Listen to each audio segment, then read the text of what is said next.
pressure's a little too forward, man. If the Tai Chi guy steps correctly, wrestler, there it is. Okay. And that made him. I would jump up on the... No, don't go for a single. Kung Fu and wrestling are two very different martial arts, each with its own philosophy, technique, strength, and distinctive features.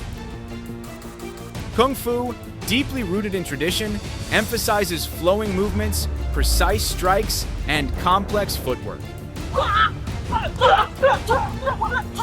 It's an art built on agility, balance, and devastating attacks, often inspired by the movements of animals.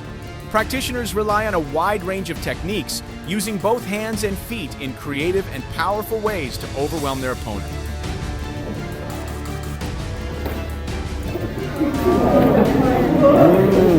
On the other hand, wrestling is raw, relentless, and highly effective.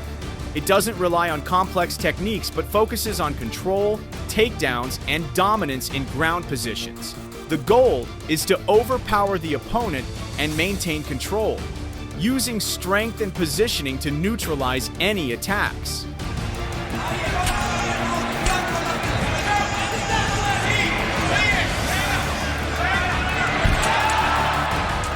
So, if two fighters, one from Kung Fu and the other from wrestling, were to face off, who would come out on top? Let's break down how the skills from each discipline would clash and what factors could decide the winner.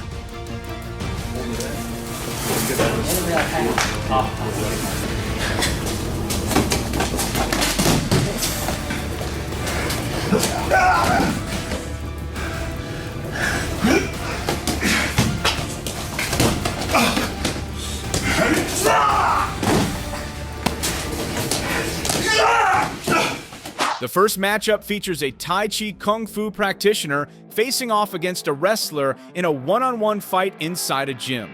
Perhaps due to age or a lack of grappling experience, the Kung Fu master struggles against the wrestler's power.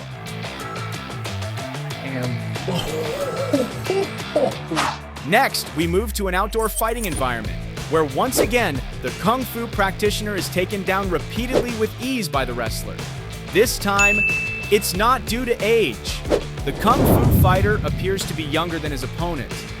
However, despite his youth and agility, the wrestler's relentless takedowns and control prove to be overwhelming. He's the long-haired guy. So look at that. Dude, over the hip throw. Oh, another foot sweep.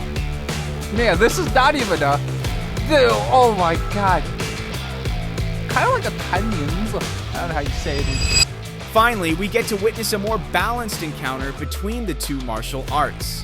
In the next video, the wrestler struggles to take down the Kung Fu master, showing that Kung Fu's agility and precision can make it challenging to control the fight. Dude, this Tai Chi guy's doing okay, finally. The wrestler's pressure's a little too forward, man. If the Tai Chi guy steps correctly, wrestler, there it is. In a fierce clinch battle, it's actually the wrestler who ends up on the floor first. And this happens not just once, but multiple times. So he's like Western wrestling, right? He moves like, oh, wow. Wow, that was awesome. So, still in the same fighting arena, and once again with a Tai Chi practitioner wearing his signature white uniform, the question arises, who will come out on top this time? Guys in white, the wrestler. Ooh, this wrestler looks very familiar. Oh, Tai Chi. It's Tai Chi. So, dude, this is fascinating. Oh, wrestler got him. Wrestler got him. I'm surprised the wrestler hasn't tried any... Oh, okay, yeah, I was gonna... Let's step back into the gym to witness another intense battle between Kung Fu and wrestling. Let's see how this thrilling showdown plays out.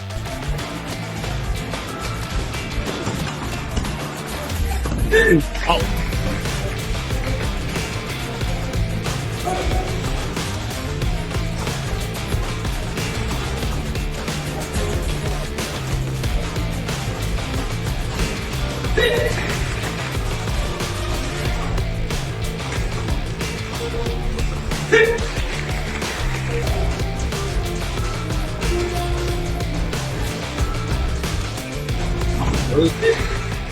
Next up is the showdown between Emmanuel Yarbrough, representing wrestling, and Keith Hackney, a representative of Kung Fu.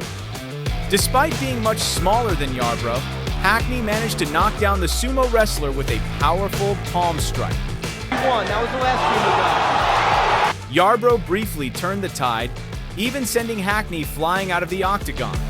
But in the end, the Kung Fu master proved his superiority with a TKO punch, clinching the victory. Won't hurt him. Finally got the leg. Won't hurt him. In another matchup, Emmanuel Yarbrough was also defeated by another Kung Fu practitioner, Daiju Takase. From the start of the fight, Kung Fu was able to fight dominantly, largely due to the smaller size of the Kung Fu fighter, which allowed for greater agility and quick movement.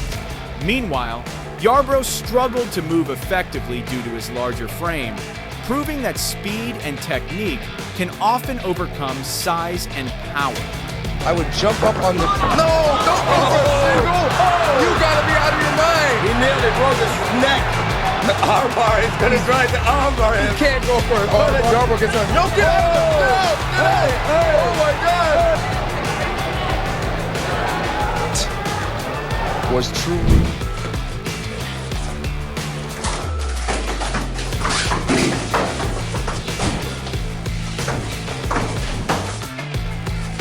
Right?